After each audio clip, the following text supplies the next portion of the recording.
Definite integral से JEE 2023 में ये क्वेश्चन पूछा गया है। देखते हैं बच्चों कि इसको कैसे सॉल्व किया जा सकता है। एक बार आप लोग भी क्वेश्चन को पढ़िए और देखिए कि क्या हम लोग इसमें यूज कर सकते हैं। दे रखा है आपको कि let F X be a function satisfying, ये चीज दे रखा है, इसको सेटिस्फाई कर रहा है।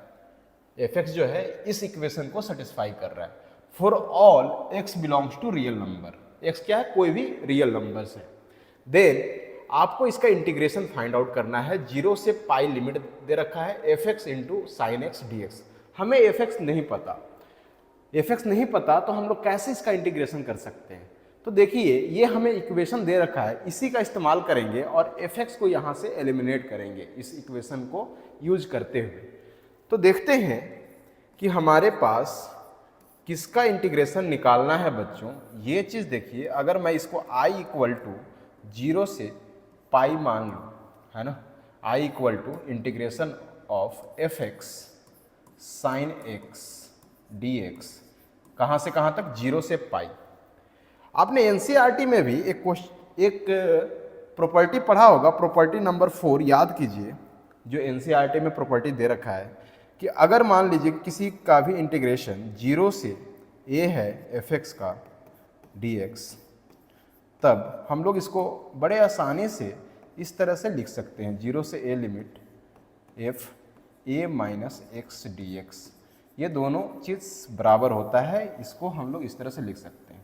अगर हम इस प्रॉपर्टी का यहाँ पे इस्तेमाल करते हैं बच्चों, तो देखिए हमारा i क्या हो जाएगा, i इक्वल टू हो जाएगा इंटीग्रेशन ऑफ 0 लिमिट 0 से पाई एफ, यहाँ पर पाई माइनस एक्स कर लेंगे और sine pi minus x D x हो जाएगा।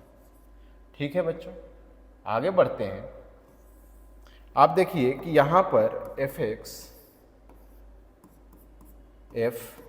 जो है वो पाई माइनस एक्स हो चुका है अब, और साइन पाई माइनस एक्स तो साइन के ही बराबर होता है। ये सेकेंड क्वाड्रेंट में लाई करेगा तो पॉजिटिव होगा, साइन एक्स ही लिख सकते हैं इसको, डी एक्स। ये भी हमारा आई है। अब देखिए ये जो पहले वाला आई है और ये दूसरे वाला आई है, अगर हम इन दोनों को ऐड कर देते हैं, इसको हम लोग पहला इक्वेशन मानते हैं और इसको दूसरा इक्वेशन मानते हैं, दोनों को ऐड कर दीजिए। तो एडिंग 1 एंड 2, इन दोनों को मैं ऐड कर देता हूँ। दोनों को ऐड करूँगा बच्चों तो इधर लेफ्ट हैंड साइड में 2i आ जाएगा, और यहाँ पर ऐड करूँगा तो मुझे साइन एक्स और साइन एक्स यहाँ पे कॉमन दिखाई दे रहा है। लिमिट तो वही है 0 से पाई। अगर मैं ये साइन एक्स कॉमन निकाल लूँ बच्चों, तो वहाँ पर क्या बचेगा? एफ एक्स प्लस यहाँ पर क्या है बचेगा? एफ पाई माइनस एक्स, ठीक है, और ये डी एक्स। ये हमारा 2i इक्वल टू आ गया है। अब देखिए जो स्टार्टिंग में जो इक्वेशन दे रखा है आपको क्वेश्चन में, कि आप क्या कर सकते हैं कि ये equation F x plus F pi minus x, देखिए उसी का फॉर्म आ गया। तो F x plus F pi minus x बराबर आप पाई स्क्वायर लिख सकते हैं। तो यहाँ पर बच्चों हम लोग क्या कर लेंगे कि ये जो वैल्यू है ये पूरा का पूरा ये पाई स्क्वायर के बराबर आ गया। तो मैं 2i equal to pi square क्या है? एक कांस्टेंट टर्म है, तो इसको इंटीग्रेशन से बाहर निकाल सकते हैं। तो पाई स्क्वायर और हमारा 0 से पाई साइन एक्स का इंटीग्रेशन हो गया। देखिए अब ये कितना आसान हो चुका है। ठीक है, यहाँ पर देखिए बच्चों कि 2i इक्वल टू हो गया पाई स्क्वायर, और साइन एक्स का इंटीग्रेशन आपको पता होगा कि ये माइनस कॉस एक्स आ जाता है। ठीक है, 0 से पाई लिमिट। अब हम लोग को बस इंटीग्रेशन हो चुका है, इसी की वैल्यू यहाँ पे पुट करना है। तो 2i equal to pi square, आप देखिए कि जहाँ पर अगर हम पाई पुट करते हैं तो इसकी वैल्यू आती है -1, माइनस पहले से लगा हुआ है, और इसका भी वैल्यू आ गया -1, upper limit minus lower limit, फिर माइनस लोअर लिमिट क्या है? 0। अगर हम 0 पुट करते हैं तो इसकी वैल्यू 1 आता है, 1 इंटू -1, ये -1 हो गया। ठीक है, थोड़ा सा इसको सॉल्व कीजिए और आप आंसर के बहुत ही करीब हैं बच्चों।